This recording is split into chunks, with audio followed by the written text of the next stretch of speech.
The live button's pressed. And the live button's rocking and rolling. There we go. We got Matt. Matt, you're feeling swirly today. I'm feeling swirly, absolutely. Very good. Very good. I was just checking we've got everyone's live profiles. Yes, we do. So we're live on YouTube. We're not live on LinkedIn tonight, interestingly enough. But we're live on Andy's page. We're live on Matt and Matt's page. Live on my page, the landlord page. So looking forward to this chat. Before we get stuck into the title below, where everyone's just getting the notifications that we're live, like they didn't already know, 6 o'clock Thursday, we'll be here. You know, do not fear. We haven't missed one in 2 years, I don't think. So even Christmas Day, we were there. No one watched, but we were there. You wouldn't know, but we were there all in force. Mike, how's Gary over your left shoulder? Gary's good. Gary's keeping the shade on him. Have you been hoovering in the office on your own when everyone left? What? No, I reckon someone just left it there as a hint. This is what happens. Everyone leaves the office and Mike just cleans. I want to break free. That's what's going on. It's good we have props though in the office for video purposes. So that's right. Hoover and a gorilla, great for video content. Andy Mead, you are looking so bronzed, it's almost like you look like you're in witness protection. What is going on? I have the complexion of somebody who looks at the sun and I go brown very quickly. Haven't been away. I'll go away next week. But no, just literally being out and about, out on sites, out on drones, out on... Well, I've sat in the garden for half an hour earlier, to be fair. During my lunch break. You look like someone's but... dipped your head in varnish and then underneath that level here, it all just goes like a milk bowl. It's all the same. That's all that. Wow, he's been naked. You strike me as the chap that wears the Speedos around the pool on holiday. You're that guy. No, not a chance. Unfortunately, I can't rock Speedos. Max Tan Andy. Mr. Barrel, since you were last on, big things have been happening in the RG40 and RG41 area. Talk us through that. How is life as the new M&M? So there was Matt in Wokingham all alone, and then he said, "I'm only going to work with people who are called Matt," which worked really well for me. And here we both are now teaming up in force in the RG40 and 41 postcodes. So yeah, we're about a month in. May was crazy, and loving it, rocking and rolling in Wokingham. Love that. Yeah, Wokenham's got a good thing going on there with you guys comboing together. And Mike, do you want to give us a bit of an update on the lettings market? How's life in lettings? Is it difficult to let properties these days? It's difficult to rent something if you're a tenant. I listed 2 properties at about 11 o'clock this morning, and I have had something like 80 inquiries. Wow. 80, yeah. That's a lot of inquiries. Yeah, in about 6 hours on 2 properties. 80. Are they too cheap? No.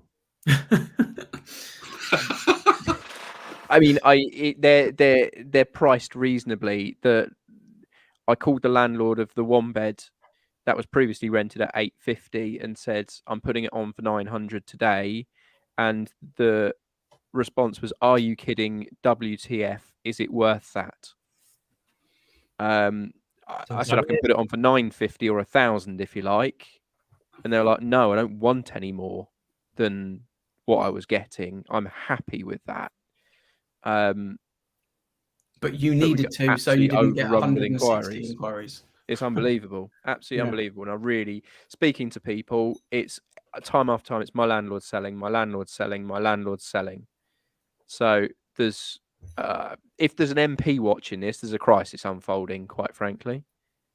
Yeah, there really is. There's a huge shortage of rental properties. Tag your MP. A massive demand. Not Matt Pulford, a different MP. A proper one. Andy, what's What's life in new homes like? Excuse me. What's new homes? What's happening with the developers? Are they all geared up and ready to launch this summer?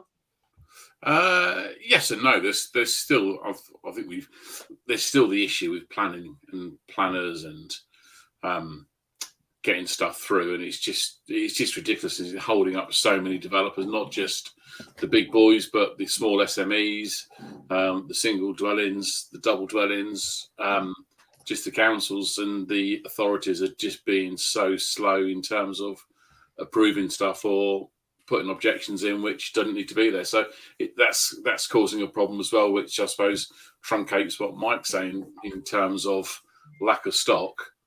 That there's just nothing. There's not a lot being built because not through lack of trying, but just through, well, I don't know, NIMBYism. I think it's a word you mentioned, Mike, a while back.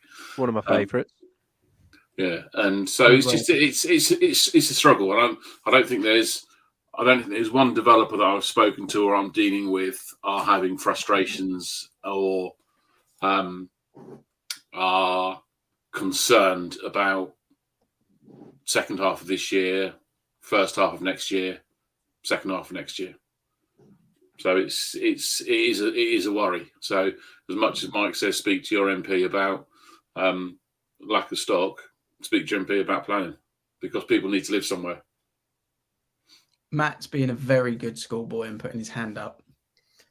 Can someone explain to me what NIMBYism is for me and the audience? Mike, I'll let you go on that one. It stands for not in my backyard. So all those people who build houses but build them somewhere else, sort of thing. Yeah, not in my backyard. So you live in a house built 5 years ago, and then you live in absolute uproar when there's a planning application in the field next door to you. That unfortunately is NIMBYism. Gotcha. I thought it was Karenism, but it's good to have another. It could be Karenism, but yeah. I think Karen lives next door to NIMBY. Karen NIMBY, that's the surname. I'll keep this one. So that's those three there. Don't mention that. Waiting for the comment. Whichever way it goes. Andy, you're a very tall chap. Would you be able to bring your monitor a little bit down so that we can see more than just your head? Is that possible? We just want to get the full spectrum of your broad shoulders. That's beautiful. How's that? That's beautiful, yes. Right, I kicked off with this, guys. Is there clickbait in that? No, maybe. So look, I think the honest view is we've seen 2 weeks now where mortgage rates have been pulled. Mortgage rates have gone up. The 3-point-something interest rate on your mortgage is no more unless you're looking at buy-to-let. So the banks want people to buy at buy-to-let because they've been the ones in the last 10 days, 12 days that have actually reduced rates or at least made affordability easier for buy-to-let purchasers. So if you're looking to invest in a property at the moment, the banks are on your side, and the demand is ridiculous. So the yield is on your side as well. But in terms of residentials, 3-something is no longer, it's 4-point-something. And it probably looks like about 4.35, something like that, that's going to be your best deal out there. So I guess the bold and honest question that we've got to ask, because if you look at the Sky News and BBC News articles, especially last week, it would lean towards the fact that we saw this 10-11% crash correction, whatever you want to call it, from the mini budget. I'll go to you first, Matt. Are we going to see it again this summer? Are we heading for another crisis? I don't think so. And I think the word crisis is used a lot in the media, but it's not going to be a crisis. I think prices will soften. I think everyone's in agreement that the rates will go up. Prices have already softened, maybe will soften some more, maybe, perhaps not with the larger homes from what I'm seeing. But I think if we look at all of the key things that drive house prices, house building, we're not building significantly more houses. Net migration, I read, was higher this year than it ever has been. I don't see how we can have a market crash. Yes, rates are up a little bit, but I don't see, with those things in mind, how we're going to get this market crash that everyone seems to be hoping for. Yeah, it's funny that the press seem to be hoping for it, or maybe it's just negative.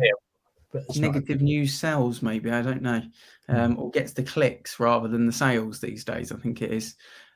Mike, what's your take on it? What's your thoughts? I mean, you just spoke about what we can only describe as a bonkers rental market, huge shortage of supply, and crazy levels of demand at the moment. I really do feel for anyone that's looking to rent a property, especially if you're going from rented to rented and your landlord's selling, because the fear of being homeless is real, isn't it, for them? Yeah, absolutely. Yeah. Yeah. People are genuinely excited that I'm calling them back, which makes change for me. And it's just a unprecedented. It's probably harder to rent a property than it was to get a viewing on a first time buy 2 years ago. If I'm to compare markets, it's actually harder now. I'm with Matt. I think prices have leveled off. It's a fair playing field if you're buying and selling a house. That if you want to sell, as long as you price it right, you market it right, it sells in 2 weeks. If you get it wrong, it doesn't. Well, that's fair. And if you want to buy a house, well, you've got a good chance of viewing it, getting your house on the market, and getting it sold in order to get your offer in on a house within 2 to 3 weeks. So that's fair. So I think it's quite a good level playing field. My only worry for the market, I guess, is those who bought houses either 2 or 5 years or coming up 2 years ago at the top of the market on very, very favourable interest rates, who are now going to hit big increases on their costs. So if you bought with a kind of either a help to buy or a 95% mortgage, where things are starting to mature now, and you're staring down the barrel of an increase from 2.5 to 5.5, 6%, you're going to get a bump in your living standards. Yeah. That's the scary part, isn't it? You're going to see a bit of an I don't think uplift. it's enough to make people have to sell, I've got to say, because when people see, oh yeah, interest rates have doubled, your mortgage rate doesn't double. Your actual repayment doesn't double. The interest proportion doubles, not your capital repayment. So it's not as bad as people are saying. Yeah, I think that's the fear, isn't it? A lot of people do think that it becomes double bubble, but obviously it's not. Andy, what's your thought on it? Talking to developers, a lot of them wait until the summer to have a launch, and there's not a huge amount of incentives for them to play off anymore, but they have had an incredible market for the last 2 years. Are they concerned at all by these interest rates and how that will affect new homes? Because obviously it's slightly different on the rates for new homes as well. Yeah, I think they are. They're concerned, and they're concerned about, as I said, I think originally where they're going to be next year in terms of what they're planning to build now. Because what they start building now is invariably what's going to be ready this time next year. If it's on the large, excuse me, if it's on the larger developments, so you're usually looking with all the infrastructure, a year leading time to get the first units out and released. I don't think personally there's going to be a crash. I think the press and the news organisations, for whatever reason known only to themselves, want it to happen. They keep talking it happening. They've been talking it to happening for the last 2 years, I think. Maybe even before COVID, they were talking about there's going to be a market crash, and it's slowly going up, but there's going to be a crash, and then it goes up again. So I think if what the news people need to keep doing is actually stop talking about the housing market, because there isn't a story there. The story that is there is that the market is leveled out. The market is now what it needs to be, and that's why Mike takes a rental flat a rental house on the market, and he's got 40 inquiries on it. Yeah.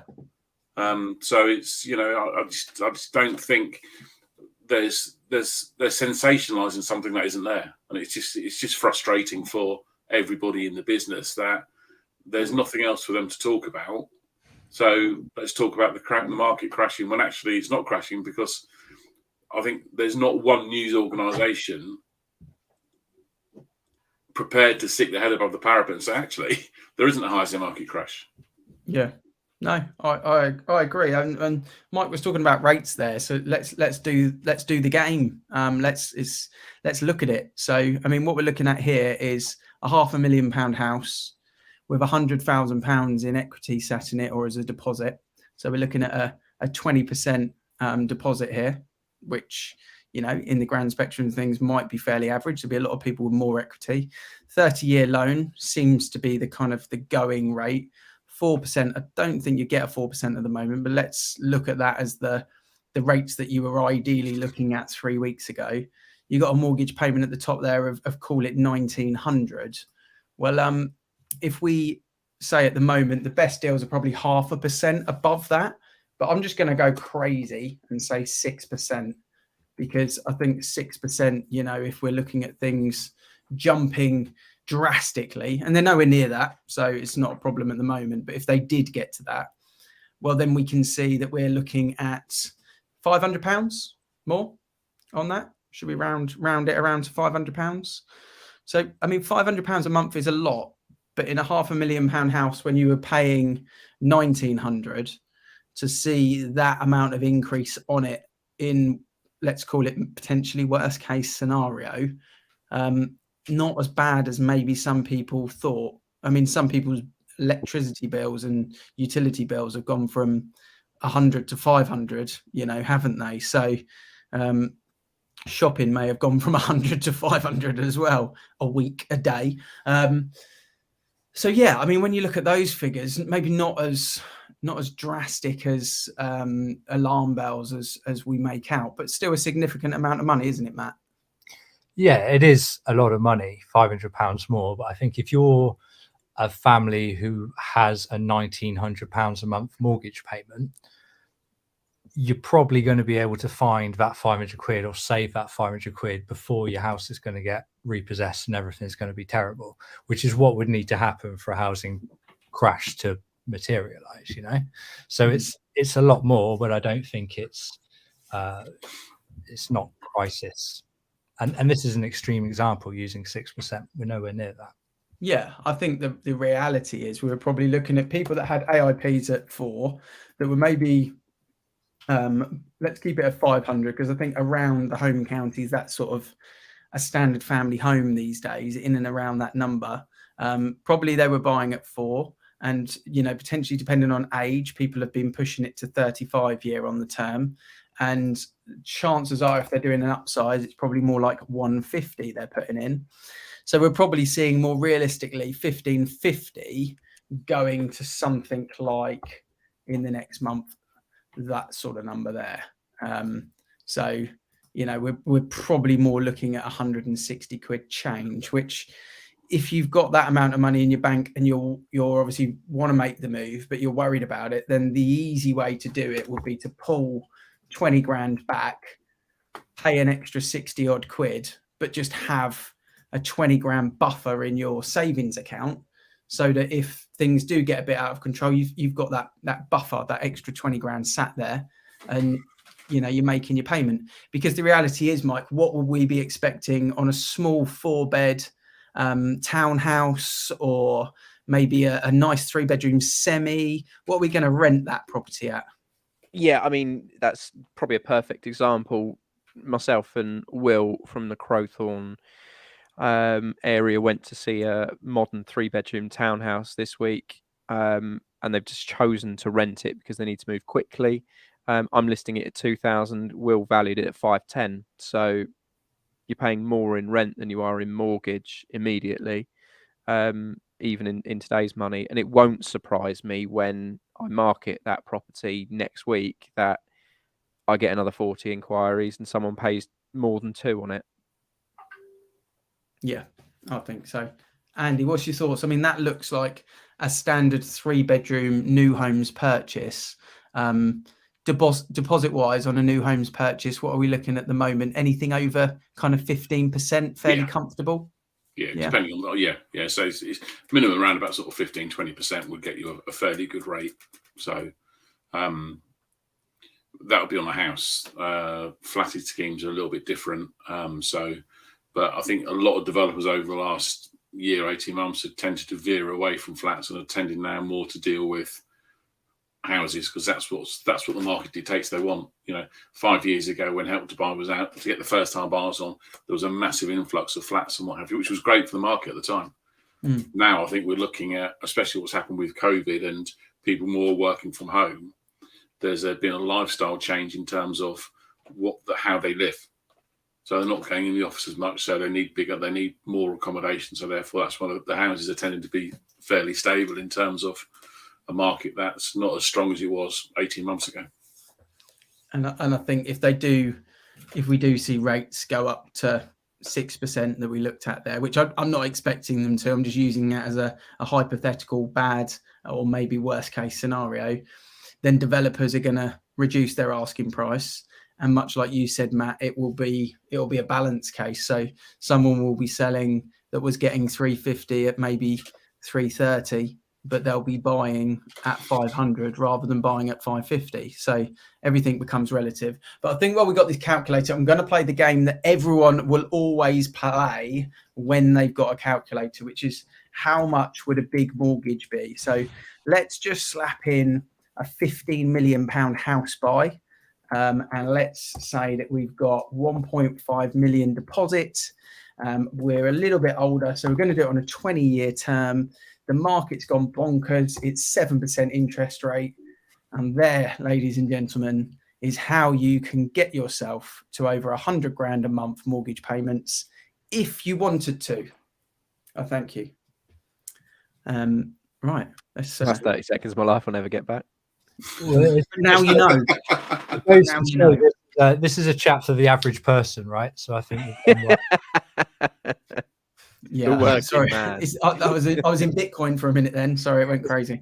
Right. So Sean Egan has jumped on. He said some people may say that with prices leveling or coming down, then it will bring out buyers who can now afford bigger houses, as now within the earning affordability rather than the gap between what they sold for. So he's kind of looking at it and saying, well, if we're getting a little bit of balance, then maybe, they're getting a better house for the ones that can afford. So, it's a point well made there, I think, isn't it, Mike? I'm doing exactly that. I've seen the prices of the houses that I want to buy dropping slightly, and the expectations of people finally sort of dropping slightly, and hopefully I'm on the move. So doing exactly that, yeah. I mean, if we looked at the house that you were buying in September, it might have been unaffordable, wouldn't it? Yes. Or a hell of a lot more on your mortgage. Well, yeah.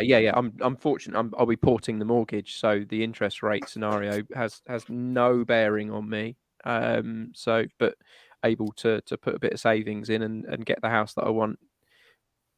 Probably it's not life changing. Probably 25k difference than I would have done 6 months ago. There we go. So talk to us about Wokingham then, Matt. You and Matt seem to have been flying over there. You had a phenomenal month, double figures going under offer. Wokingham's always an interesting one because it always seems to be the last place to stop being busy and the first place to get busy in and around the area here. So how is the market in Wokingham in general? Is there still lots of properties coming on? Are properties coming down in price? Or estate agents doing the right thing? How are you finding it in general? Yeah, so I'm finding the nice thing about Wokingham is it's full of the families who are moving who aren't scared. So with the 3 and 4 bedroom houses, we found last month we had multiple buyers for those kinds of houses, and I understand that's similar to the surrounding areas as well. So Wokingham is great in that sense. Just people aren't too dissuaded by the negative media. I think with estate agents and valuations, there is a lot of price reductions which I'm seeing in Wokingham. So prices which have just been overly ambitious to start with, and maybe 1 or 2 price drops. Some of these houses which have been on the market since September, October last year, and people who just either going on the wrong advice or people who just haven't wanted to perhaps come to terms with the top of the market passing them by, and are now just having to adjust. But there's certainly still people out there ready to move for the right houses at the right money. Okay, good. Yeah, I always think Wokinham's an intelligent market, and it's almost slightly unaffected by the what is the crisis that they call it at the moment? What's the money problem that everyone's having? Cost of living. Living, is that what we're doing at the moment? There's always some crisis. I can't keep up. Cost of living. Yeah, it feels unaffected, but no, it's good to see that Wokinham's in that place. Miss Your Mead, we spoke about this a couple of times, but you know, what new homes incentives does Andy Mead want to see? What would we like to see if we're looking at the next election potentially as something that might give us some incentives? What would we want to see? What do you think, or what's the whispers that we might get for new homes? Well, I think Help to Buy was massive for the economy, and it was, if it's not broken, why fix it? You know, and I know there was a talk about that it was cost, but the actual money it was bringing back into the economy was 5, 6, 7, 8, 10-fold. So I think that a Help to Buy scheme to enable these first-time buyers to get on the market, and then that will then push, but not just have it for new homes, have it for second-hand property as well. So then people that, you know, have got the two that live in their flat at the moment, they want to go on get a 2-bedroom house or a 3-bedroom house. So that, and they will then, those people then to buy a bigger house. And so the whole chain and the whole wheel just gets moving around. But it's the housing market starts with the first-time buyer, and that's where you need it. But I was moving off topic completely, talking about land. I was doing some drone work for a I don't even know, I've got a drone. I was doing some drone work for a farmer, and he was harvesting his field and what have you, and he's wanted some drone of the harvest and what have you. Was it Clarkson? No. Okay. Very similar though, and it's actually surprising how you don't realise actually how big these bloody farms are and how big this land are. And this is literally, I live in Wokingham. This is literally 10 minutes that way, and it's just literally fields and fields and fields. And I was talking to him, and he said he was concerned about compulsory purchase of land, which Labour were now talking about bringing in to enable them to buy land cheaper for social affordable housing. Now, it got me to thinking, so I started looking into it, and I said, well, how much is agricultural land? And he said it was about £9,500, £10,000 an acre, depending on what you're doing on it. So I had a look at it. You can, on a normal acreage of land, you can get about 18 houses on an acre of land, average size houses. Now, I worked out that if you're getting 18 houses at an average selling price of 285,000, that gives you a GDV of 5.13 million. See? You thought I'd written something else, didn't you then? People now realise that this is real life, okay? This is not reality TV, it's real life, this show. Right, so land values at the moment are about 35% of the GDV average. Some might be more, some might be a little bit, but an average of 35%. So that 35% GDV gives you Mike, you're stealing my thunder, gives you 1.795 million. Like Carol. So it's about 1.8 million. So if they compulsory purchasing an acre of farmland, they can buy it for £9,500, £10,000. Now there is a caveat that they can pay 10 times the value of the land, but even that's going to take it up to 100 grand. But they're going to sell it as development land. That land is actually then worth 1.8 million.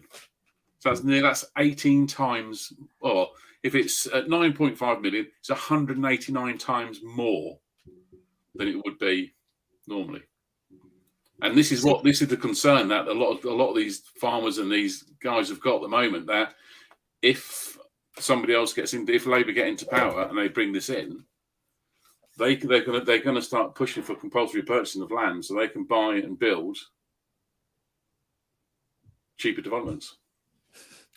Sean's following us, and he says, is this maths? I mean, we've just used the calculator on screen. We've now used Mike's calculator, and Andy Mead's phenomenal brain. He had no calculator for that arithmetic, and he was only 2 seconds, but he's like a built AI machine.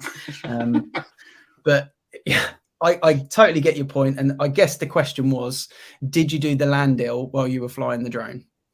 No, but if he wants to sell it, he's going to call me. But he doesn't want to sell it because it's. But then he's a farmer, and he's not interested in building it. But then if the council come to him and say you're part of the settlement and therefore you've got to sell your land, and we're going to compulsory purchase it, and he swore then, he's got a Bit of sticky end of problem. the stick. Sticky end of the stick. Every now and then, Avocado come up with some new merch. We obviously launched with the world famous pink hoodie, and summer is approaching.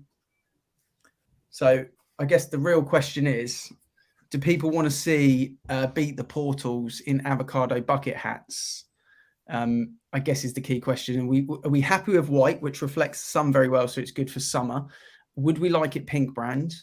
Would you like to see Andy Mead with a pilot one for his dronage? And it sounds like when Mike puts a rental property online, he needs an actual tin cap because it's all out war for that rental property. So yeah, Matt, as a man of style, what's your thoughts? In, out? I like it. I think it's very on trends. I think you're kind of fitting into several different categories of style icon who might wear that house. Yeah. It might be suitable for the sort of youngers and the olders alike. So yeah, it gets my vote. Good. Okay. Well, I think it's a perfect way to wrap up. Andy, anything else that you want to share with the group? No, just be careful of the heat this weekend because it's going to be very warm. Yeah, Look after your nearest and dearest. Don't go doing like 24-hour runs or anything crazy like that in thunderstorms and heat waves. Unless you've got a silly bucket hat on. Unless you've got Because protection. that'll help. That would help make all the difference. Unless you've got protection, boys and girls. Always wear protection, especially when it's sunny. If it's an avocado bucket hat, it will get you all the way around. There's no doubt in my mind. Mike, enjoy the hoovering. Matt, you've been fantastic as always. Welcome to Wokenham. Andy, your stories never, ever let me down. So thank you for those.